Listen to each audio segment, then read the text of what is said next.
my goodness. Oh, we're back. We are Overseer back, Rupert Johnson. How man. are you, my friend? I'm doing good with that new fresh beginning and everything. Oh Lord, oh my goodness. Things That's are what we're good. talking about. Oh, Man. It is a great joy to be back again. I want to say thank you to all our subscribers, all each and everyone that joins us and in this third season. And we got a lot of things planned for you. And yes, so yes. we want you to invite your friends, tell everybody that the Bad Man Show, we have It's changed back. our time slots. We're now on Sundays evening at 7:30, and we're looking for everyone to 7:15. come on and join in the 7:15. festivities. Bless you, sir. 7:15. So what's Bishop going on, at overseer? 7:15. 7:15. Bishop at 7:30. But I know it's your first week back. Bishop was on a hiatus last week, so he had 7:30 on his mind, but it's 7:15. Amen. Show. So we're looking to have you come in. And we also have our third partner, Mark Brodus, who's not here today. He's taking his hiatus. So you took one last week. He took one this week. So I guess my week is next week to take one off and to be able to relax. Well, I don't know about that relaxing, overseer. I just happen to take on a lot on my plate the beginning of this season, and so and so I Oh, have to manage. I got quite a bunch of. I got to manage time and schedule and so forth. oh, Oh yeah, that's fitting. not Oh, only the day-to-day stuff. As you know, later on this month I'll be heading to Jamaica for a week or so. Helping out organization there. So there's a lot, but I'm so grateful that Mark is able to come on in and just fit nicely into the show. Yes, I'm not going away. I just every so often I just will not be right in the midst of stuff. But I know we're gonna have a great show, and we know we're gonna have a amen. great season. We're gonna have a great time, and we look for and thank you for joining us once of another season, Bishop. I know you're busy, and God is good, and we know that everybody's a little bit busy. So we just thank God for the opportunity. We thank God for the opportunity for those who watch us, whether it's live like they are right now, where they can lively ask questions and make their comments, and we see them right now on the spot, or those who will be watching us later on at their convenience, either on Facebook or YouTube. We appreciate you. We love you. Thank you for joining us. Let's make this Bad Men for Christ huge again. These are our pre-shows before our real opening show. We're trying to dust the rust off. It's been a while, so we're trying to dust the rust off and do that. I don't know what that's all about. I guess Albert might want to get a view on. Our producers have been trying to get on the show all this time, so we'll just take them out of there. I don't know what's going on, but Well, overseer, since he popped it in, let me give a word to our producers. We want to thank really Ken Walsh for just being with us, sticking it out with us, and of course you saw Albert Minot who popped on in. I don't think he was a guest today. Did you invite him to? I don't think so. Maybe you want to be a guest. Maybe you want to be a guest. Oh, but we really thank our producers, and we truly it's going to be a challenge going forward, and they're coming up with some innovative ideas, and we're looking forward for what is it that they have. Yes, sir. Yes, Yes, sir. So we yes. thank them. So let's get right into it, Bishop. We got about 55 minutes of talking to do. We're gonna have some kind of questions. I hope we're gonna have some good questions today and some good comments that we can share. But we got a big show. We got a big Yes, show. yes, We're yes, talking politics. yes, yes, Politics from a bad man for Christ perspective. yes. Now, Absolutely, Bishop, absolutely, I'm going to start with absolutely. this statement, Bishop, and I want this statement to be heard around the world.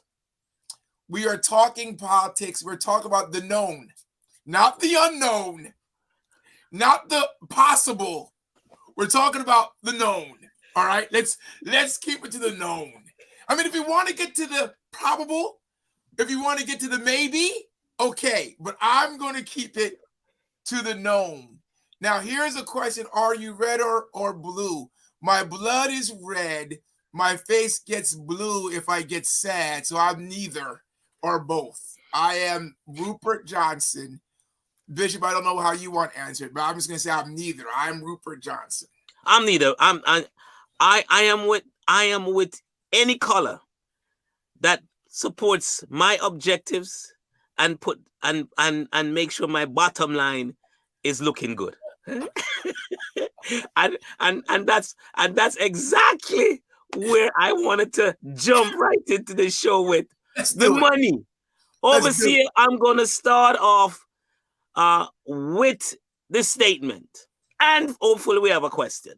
Coming from the question, I have observed that when I look at the Senate, 100 individual, that they're all millionaires to some Yes. extent, Yes. multi-millionaires, and I'm not sure if there's any billionaires, but that's when I look at the Senate. Now, on the House, on the other hand, just looking at the last election, where we had the youngest person that was that made it to Congress, a young fella, seems like he's not yet a millionaire. You notice I put the word "yet" Yes. because there Yes. seems to be something where money flow in to Washington, and the folks who represent us are millionaires. So overseer, is my observation incorrect? Because you say you're talking about the known.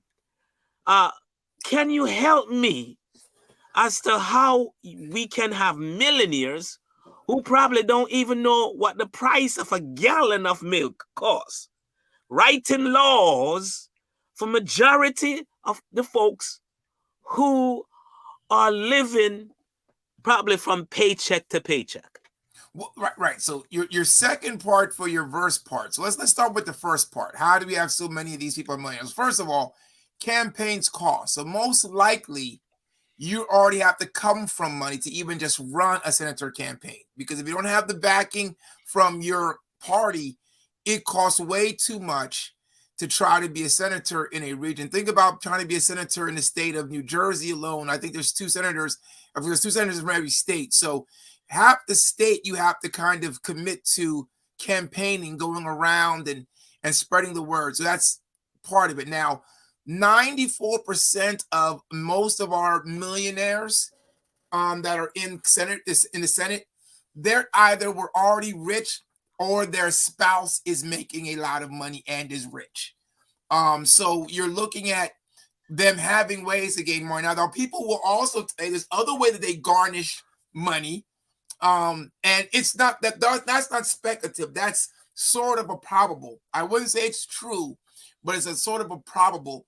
There are other ways that they make money, but for the most part, they're probably already rich. Now, with the Congress is not the same because again, your district may not be that big. You don't have to be rich to run for Congress, but again, you do have to spend a lot of money. So most likely, you do have some connection to wealth, even in Congress that you're running. And most of them, remember, were either possible lawyers or some highfalutin job already, and they made good money. But again, the probability of other ways of them collecting money, Bishop, is there. But I cannot say it's a fact.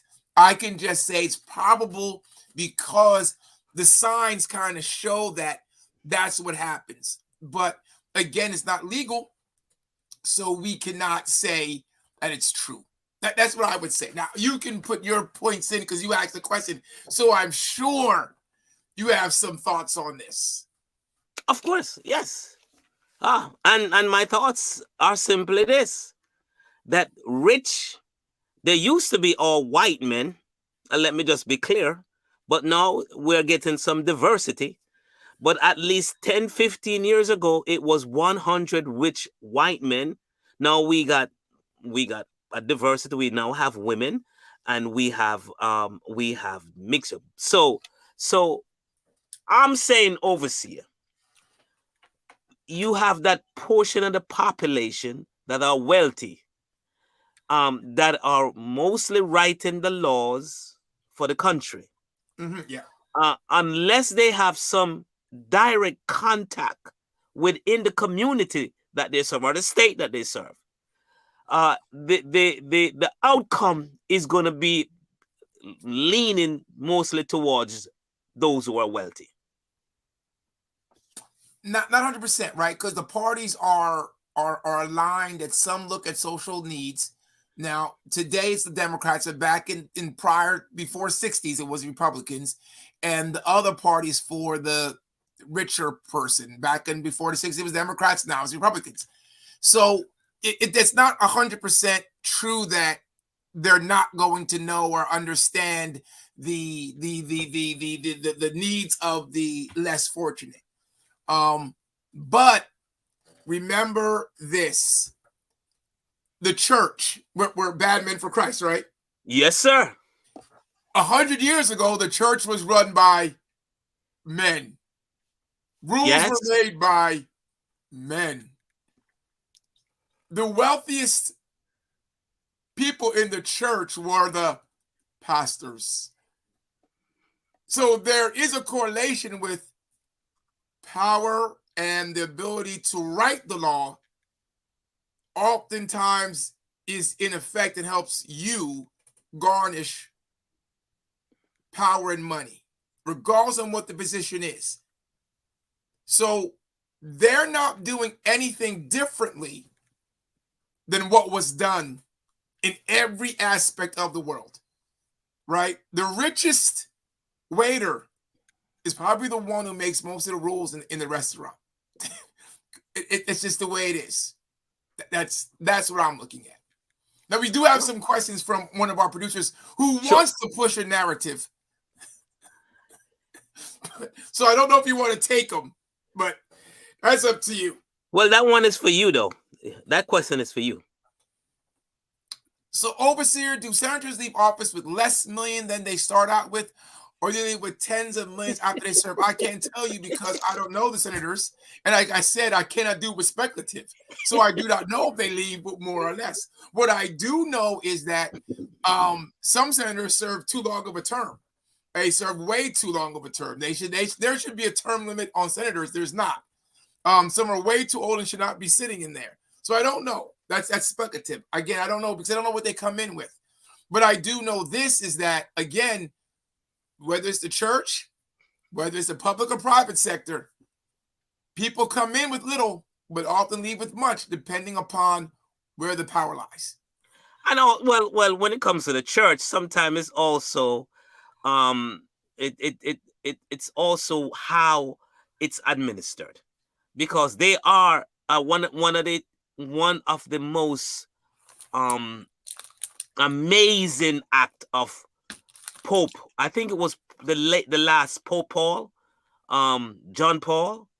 When he left, he gave away everything he had, and I believe that he also had whatever that were not able to be distributed, that they were destroyed. So there was an excellent example of a man who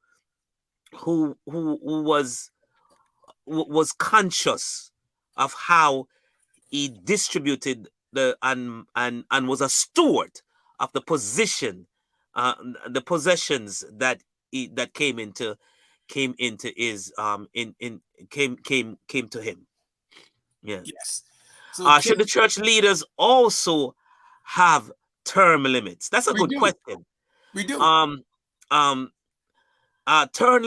limits in the fact of make sure that this is my opinion. There should be a succession plan. I believe that there should be a succession plan put in place that will be able to have that ministry move forward, rather than a pastor, male or female, whoever they may be, dying in their position. Now, if it's an accident or so, but even in that case, a succession plan should be there so that there's smooth transition to the next leadership. That's my opinion. Now, the question: do we do this? And I don't have any data but I'm leaning towards the fact um, pastors are so much tied up into the day-to-day activities of what's going on that they do not spend time in order to make those put those things in place. And it also goes directly to families. How many families have spent the time to make sure that the insurances are in place, the things that will keep the family. So so what, as overseer kind of mentioned, if we make that comparison, we can find similar situation across the spectrum of life. Yeah, yeah, and I agree, and I agree with you, except for this one point, right? The senators and the presidents, they're voted by people. Pastors, and that's why I think he's talking about leaders, unless he's talking about all leaders, because some leaders have term limits, but pastors who don't have term limits per se, they're not voted by the people. They're voted by God. God puts them in place. So God has a term limit for them. Sometimes it's death. Sometimes God says your term's up. Goodbye. You're coming out the world. Sometimes it's you need to regress and put somebody else in your place.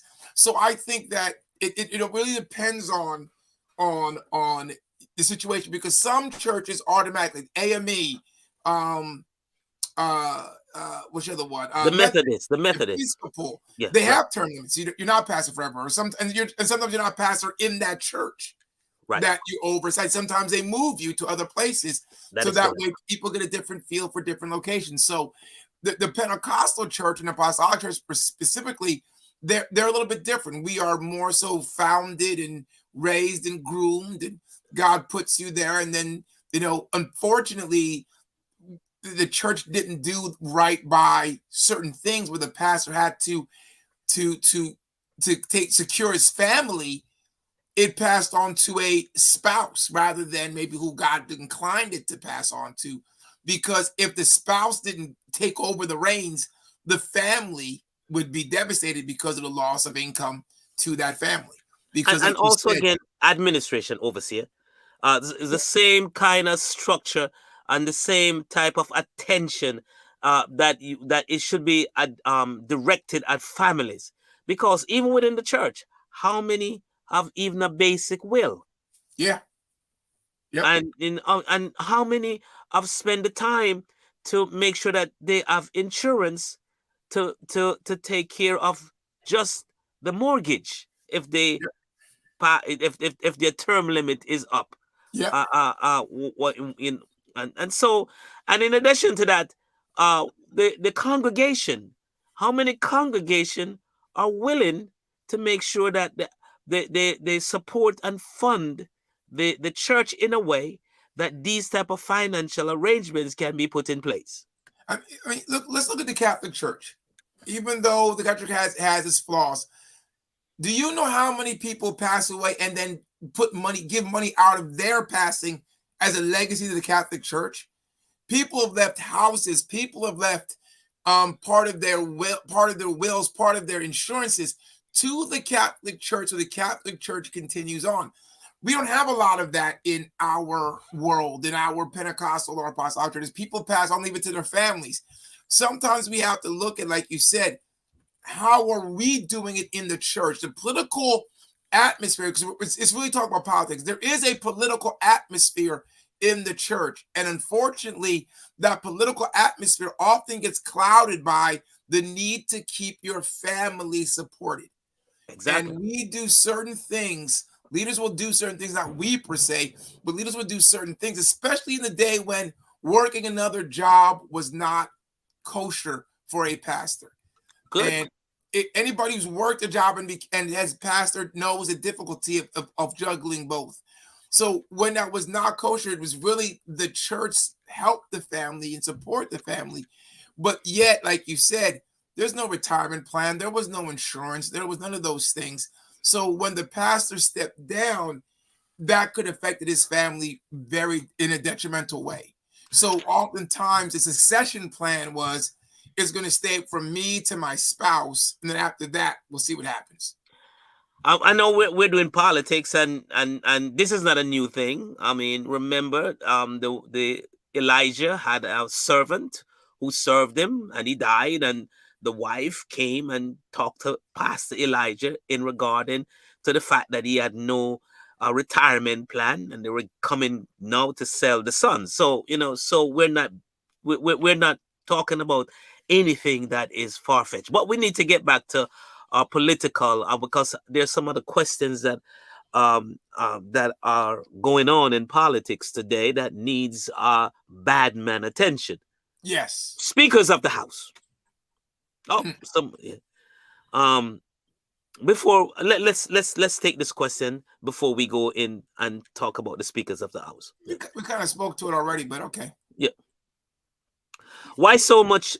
Should be many pastors have their wives as assistants, and again, overseer mentioned to that has to do with the financial obligations on both ends.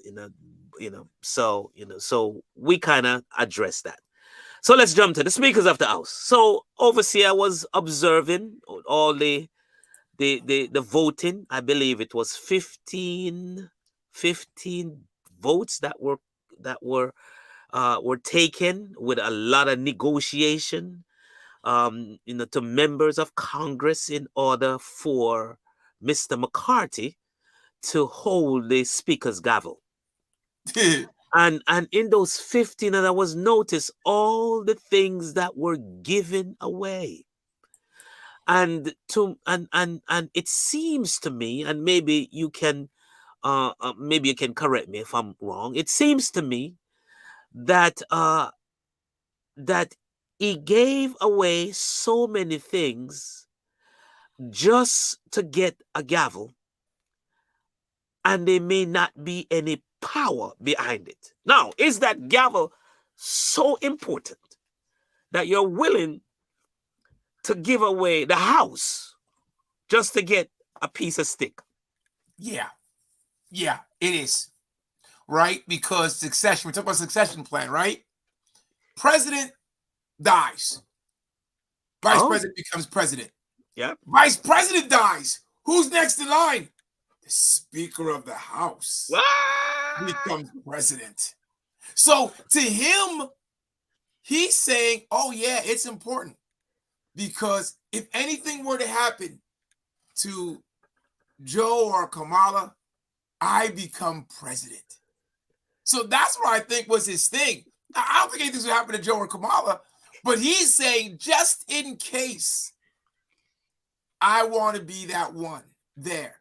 So he gave up everything to be able to hold that gavel. And again, that gavel does even have power because guess what? How many times did McCarthy make it so hard to get something done? How many times did McCarthy just make noise in those previous years just to pontificate and to talk because he held the gavel? It's antagonizing that he was even in the running for it again. Antagonizing. But go ahead, sir. I was just saying, him having the gavel, how that doesn't have much of an impact on me or the country at large. Of course it has an impact. Okay.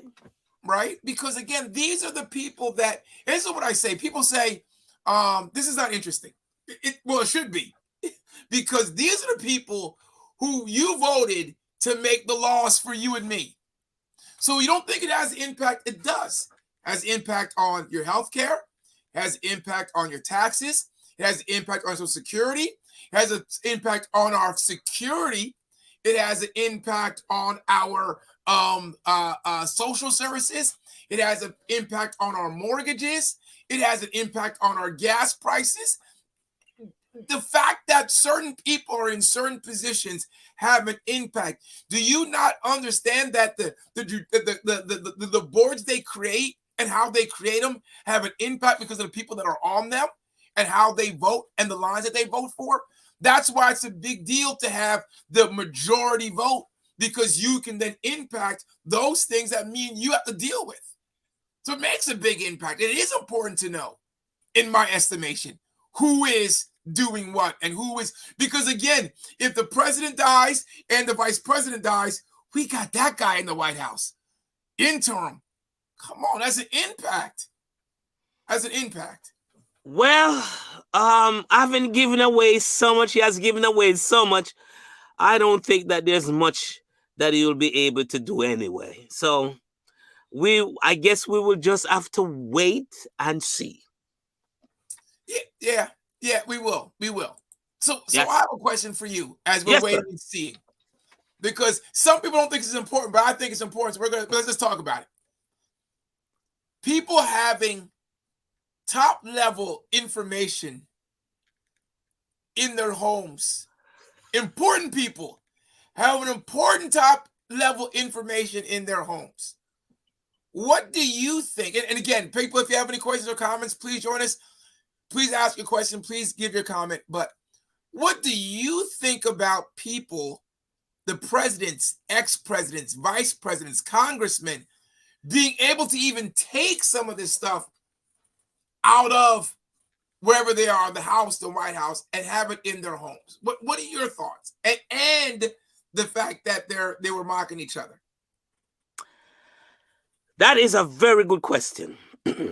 Because myself been working in the secular world, work for one of the largest, our biggest company in the world, that was AT&T, had access to information, documents, at least at my level, and and I have taken documents home because I just didn't have time to get the job done within 9 to 5, or I had to get to a ball game for my kids or certain situation, and in order to be prepared for tomorrow, the temptation is there rather to leave it on lock and key. If I just put it in my briefcase, make sure it's locked so I can, as soon as the game is over, do whatever is necessary to be prepared, so I can actually see that happen. I can see that happen. However, at certain level, where it's highly classified, I don't think those documents should leave the White House or the places where they will be safe, because anything can happen. So on one end, I see where it can happen.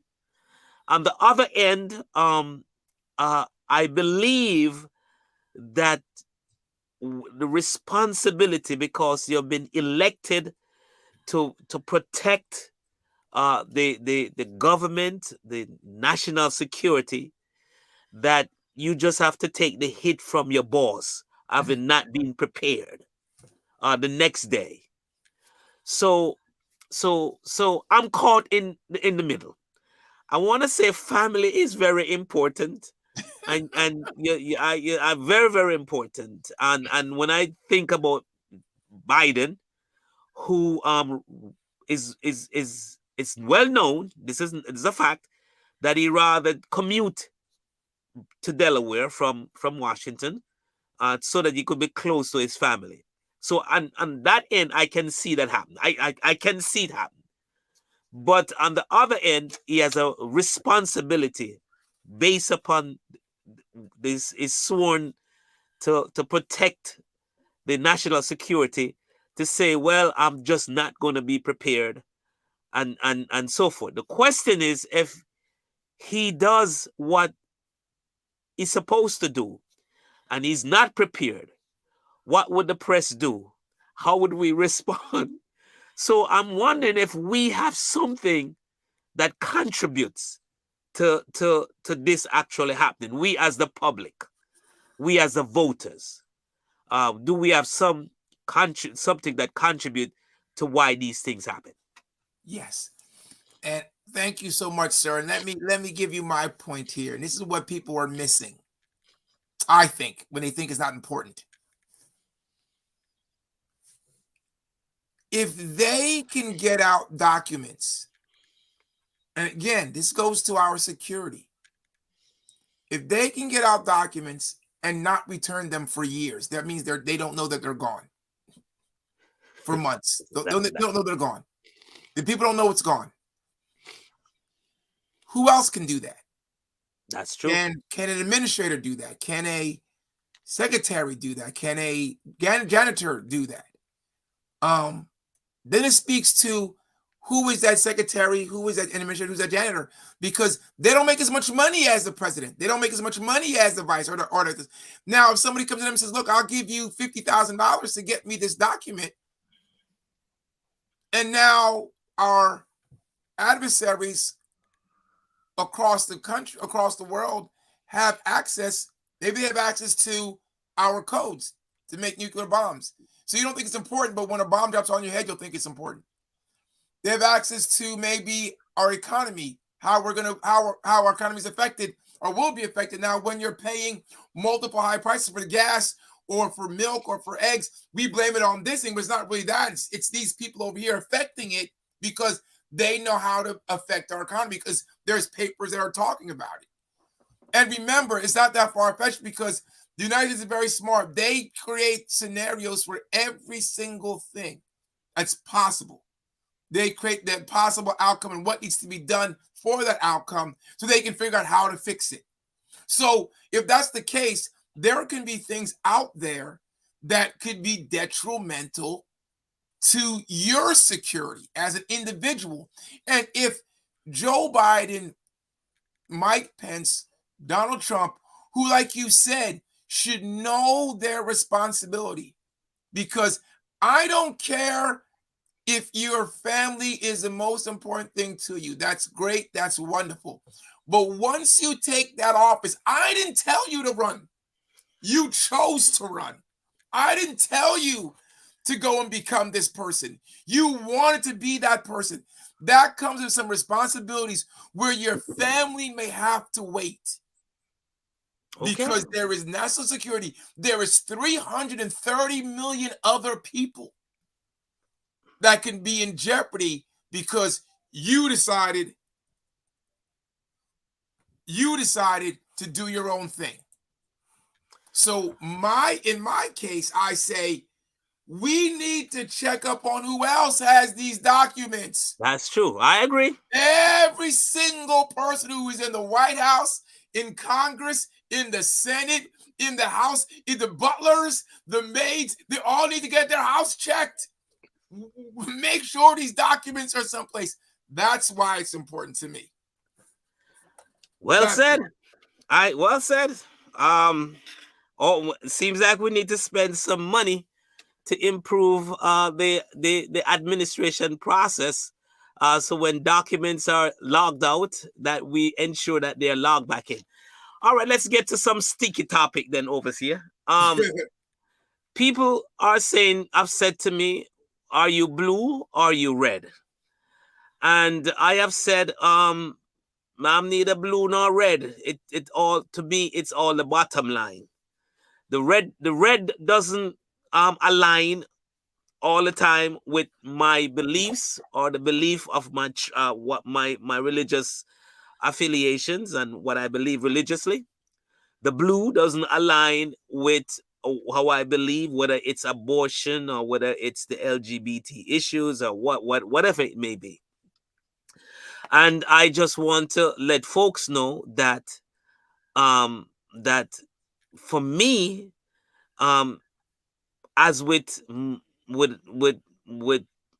most things, the bottom line is what is important to me. Whether or not how do I put this in a politically safe way?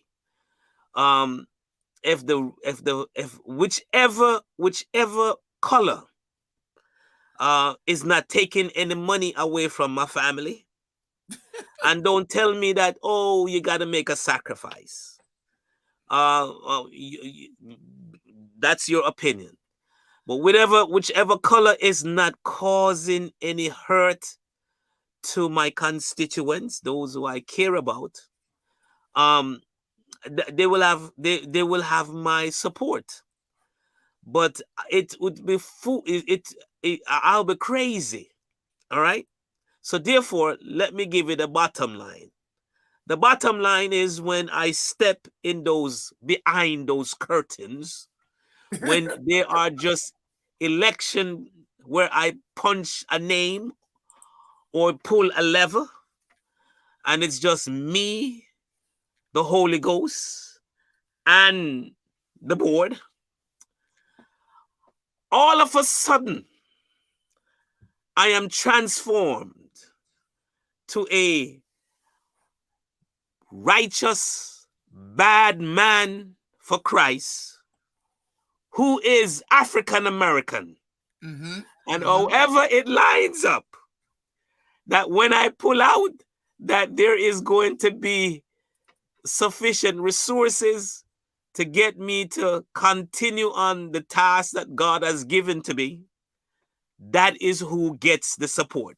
Now, I will tell you, I've gone into the box and I didn't pull all the levers. I pulled the levers that were important to who and to what I support.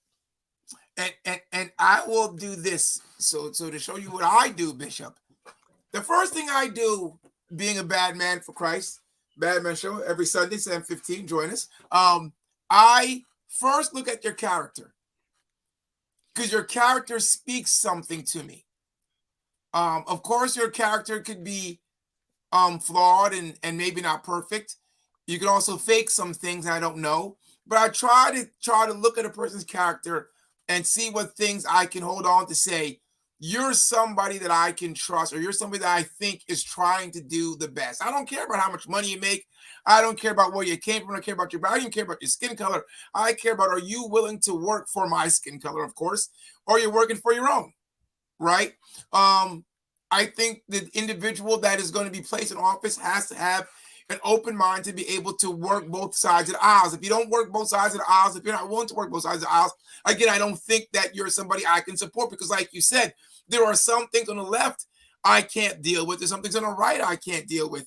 So if you're that person who's going to always be left, well, it doesn't help me, because there's some things on the left I can't deal with. If you're always going to be right, it doesn't help me, because there's some things on the right I can't deal with. But if you're willing to say, I need to look at the best scenario for the country, I can deal with that. Even if I don't think that everything you agree, or you say I agree with, I can still deal with it. You think for the best for the country. I agree. We That's have a question here about the classification. Now, it's my understanding. The question, if you put it up, producer, president can declassify and classify documents. All right. But vice president shouldn't have them. That is true. But there is a process. That's one of the things that we don't. A president cannot just classify or declassify documents. That's my understanding. There is a process in order to classify a declassified document. You just don't say the documents is classified just because you're president. It has to go through a process. That's my understanding. yeah, So once it goes through the process, completes the process, then you have documents of, so a vice president on the other hand, point well taken, um um shouldn't have one. It's just the same. A president shouldn't have one either, because he or she by themselves cannot classify or declassify a document. It's a process.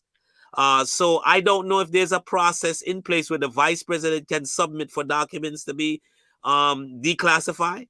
But either way, none should have classified, declassified document unless it has gone through the process that declassify them. Is that your understanding, sir?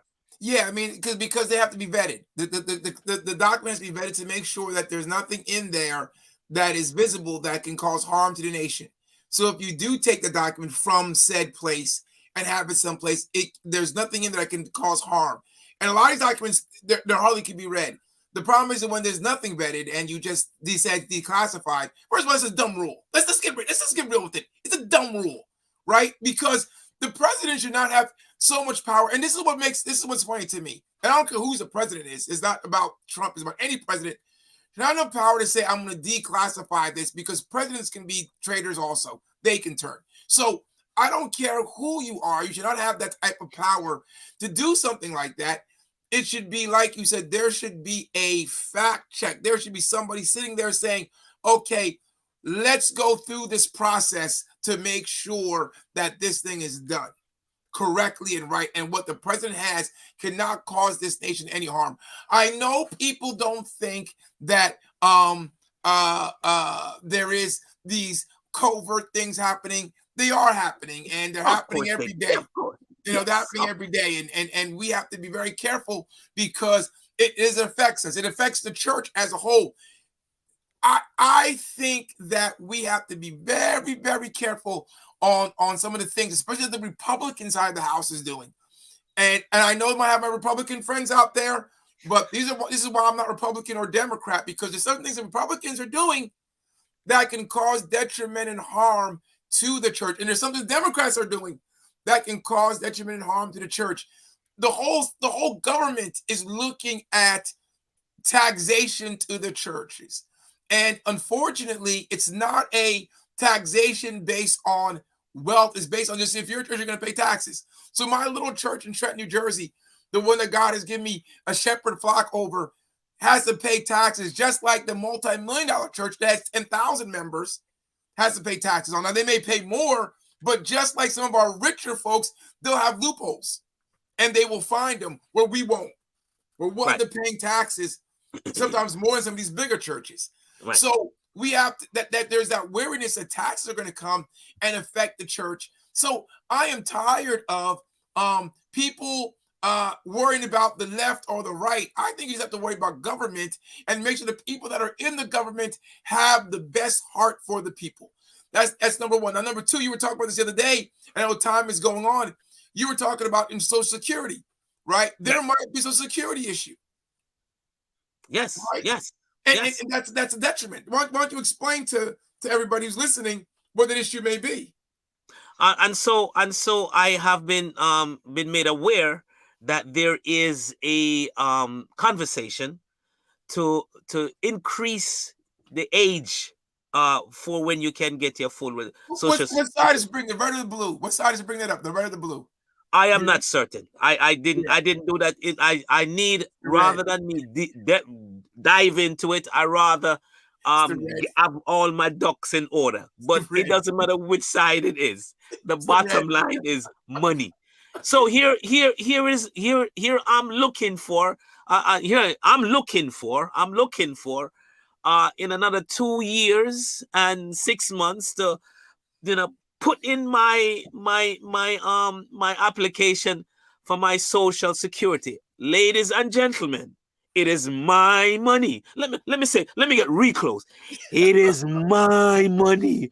I paid every single year. They did not ask me. They took it. So that's saying I want my money back. So I'm looking for my 2 years and 6 months to now put in application for the money that I have put into the system. And now I'm being made aware that they're getting ready to move it to over 70 years old. You know what that does? What that does is, if I take it out before I get the 70s, there are penalties on my money. But Bishop, so let's talk about this, because one of the biggest questions when I was in financial planning, one of the biggest questions that we had was, when should I start taking Social Security? Because at the time, 66 and a half was when you get full. Now, then with the 67, I think it's 67 now, was when you get full payment. No, it's still 66 and a half, depending on your age. Okay, so right, depending on your age. So that's why I was saying, for me, it's still 66 and 6 months. Right. Right? Yeah, yeah. And then it's 62 when you can start.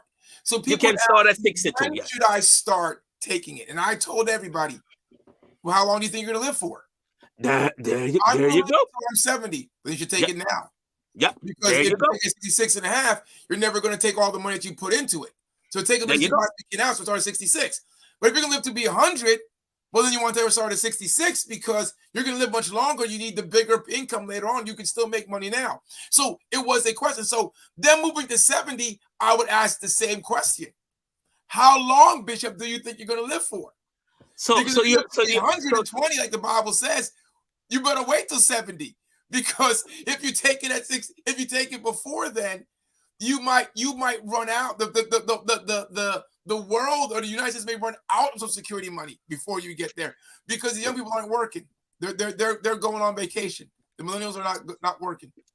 I'm glad you asked, Overseer. So here's my take. I'm glad you asked. So here's my take on this. When should you take your Social Security? I believe it's all personal, It and is. each individual need to do their own assessment. Now, if you know your health is bad, Yes. if you know your health is bad, um, it's crazy to wait until you're 66 and a half to start taking out your money, to get your money back. Remember, it's your money. I want to emphasize, it's your money. It's not anything that the government is giving you. They say they're cutting social services. No, I put my money there. In fact, I didn't put it there. You took it from me. So therefore, my take is, if your health, your health is bad, yes, you have faith and the Lord do miracles, fine. But so therefore, that's one aspect. If you are still working and you're 66 and a half, why are you going to take out Social Security and you still have an income? Because it's going to increase your tax, your taxable. So the government going to take it back anyway. You're going to get less money. I'm talking to everyone that's on here. You have to seriously spend some time to make sure you get the maximum amount, and if possible, get all of your money back. Now, the system is designed that you're not going to get all of it back. That's how the system is designed. So therefore, you have to really prayerfully do the best that you can do in order to think this thing through, and just not casually just take it with a grain of salt. No, it's you are a steward. We're all called to be steward of whatever God has given to us. So therefore, when you take the money out and you maximize what you get back, you're a benefit to the church, your local church. The church can use the funds to do things, and so forth and so forth. So it's not a simple or a casual issue.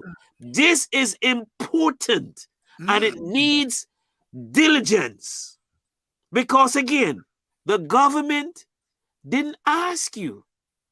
They didn't suggest. As long as you got a paycheck, they took it. So therefore, do the best you can to get it back. That's only fair. So when they're cutting social services to the community and the spending and so forth, wait a minute. It's the people's money. They put it there. Yeah, sort of. So Social Security started. It was not supposed to be forever. I It's supposed agree. to be short term, but it ended up being longer because the need seemed to be good, and it sort of works, right? So what I pay or what you pay in Social Security right now is not storing up someplace for you when you become retirement age so you can get it later on. It's not what happens. Right. Our Social Security, like you said, goes to all social services across the nation. Also, what we pay Social Security helps fund these social services throughout the nation. So the generations that are coming, they're paying our Social Security. So my kids and my kids' kids, their Social Security will be for their parent. So, or their grandparents. So that's important to understand. Number two is that They have always had talks about us handling our own Social Security, which is a great talk. But the fact of the matter is, if they did that, the Black community would be hurt. And 15 years from now, we would hear they did it on purpose to hurt the Black community, like everything else they've done to hurt the Black community, when it wasn't really for the Black community. It was just because people chambered, including the Black community. Like you said, it's my money, right? Now, you might do the right thing with your money, but how many people that you know around you with your same skill killer will do this right thing with their money and save it for retirement? We'll have more Black people without money in retirement, where we have so many on need for Social Security that if they don't get a Social Security check, they're upset. So Right. the Social Security process is not a bad thing.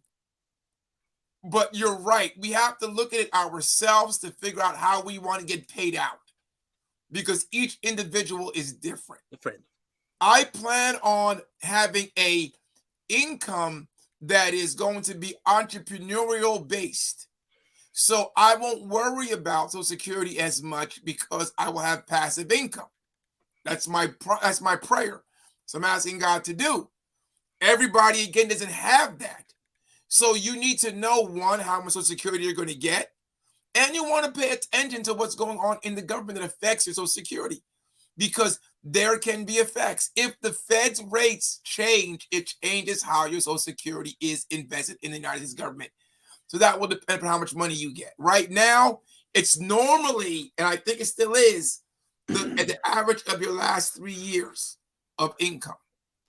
And so, overseer, to hit it right on the nose, since we're doing politics, so the whole issue of raising the debt ceiling is going to affect the Social Security of individuals today who needs it. Yes. And so you can be red or blue, all you want. Mm-hmm. And you can have all of these ideas as to what you are upholding. The bottom line is, if the ceiling is not raised, there's a significant amount of people that are going to be impacted. Now, I don't have the numbers to say whether or not there's going to be a lot of African American or white folks or Asian. I don't know. I don't have that number. But I do know the reality is, if it's not increased, it affects the Social Security distribution. And if the government closes down, no checks are going to be issued. And people live from Social Security check to check. Yes, they do. So there are a lot of implications, whether you're blue or red. It affects people's lives. So the politics of it, yes, there are issues, there are things that I don't like. But I believe, overseer, that it was good for both of us at least to hit on some of the subject. There's a lot more controversies, a lot more things that we have these issues that we gravitate to. Abortion or same-sex marriage, and they are valid issues. Yes. But again, so much. I try to nail it down for me. Not you might not agree with me. How is it affecting me, my bottom line? Because if I see how it affects my bottom line, me as a pastor, I have an indication how it's affecting the members in my church. Yeah. There are folks in First Pentecostal Church that are looking for their Social Security checks. And while you might be jumping up on your red flag or your blue flag with some of the issues, shut it down. We're affecting people's lives. Yeah, and I agree with you. And we're coming close now. I first want to say hey to Mark Brodus, who's watching this. He must have got out of service in time. So Mark is good. If you want to jump in, Mark, feel free to jump in. But I agree with you. You have to understand what's going on in your government. Stop looking at all the conspiracy theories, because I understand those are interesting, but guess what? There are some real factual things that affect you that you may not think will, but can affect you or affect your children or your children's children. The environment that affects us. I know people don't want to really get into it, but it is real. And if God sustains and he tarries, and he does not come right away, your children or your children's children may be even in a worse place than we are today. So these are things that we have to make sure that we understand. If you don't understand it, reach out to somebody who does, because the government, what the government does. Some people don't like big government. Some people don't like government at all. But for me, it's not like or dislike. It's knowing what's being done and understanding how that will affect me or affect us in the long run. Like you said, it could be the bottom line. It could be future. It could be the right here and now. It could be those folks over there. How does it affect underprivileged people versus privileged people? It does have an effect. Yes. Every law will affect some sector of our country. Yes. It will affect every law change. And what's crazy about some of these law changes, there's little nuances that are put in the bottom of these laws that we don't even read about. And that can affect people. So we got to be very careful. Very careful what we do. We have to make sure we know these things. And don't be, and for me, it's not being caught up on some of the things that people are worried about. I don't get caught up on those things. And people think I drink the juice sometimes. I don't drink the juice. It's that I feel that, this is important, because I understand that it looks, all you see is this, but there's 15 things in the back that it hits. And sooner or later, it's going to get to my block. And I have to be very careful about that. Well, we're getting to the very close at the end here, and I just really, overseer, want to give a shout out to our producer. Want to thank Ken Walsh again for doing a fine job and that introduction. My goodness, that's good. Overseer, we also need to get together as well with Elder Brodus, so that we can do something, so that we can have an introduction that includes all three of us. Want to quickly do a shout out again. Sometimes within the next month or so, all three of us will be on the Praise Hallelujah. Praise Hallelujah. Whichever Philadelphia station with Pastor Darrell, and we want to promote the Bad Man Show, and immediately after that's when we want to come in with a dynamic introduction to our third edition. So stay tuned, everybody.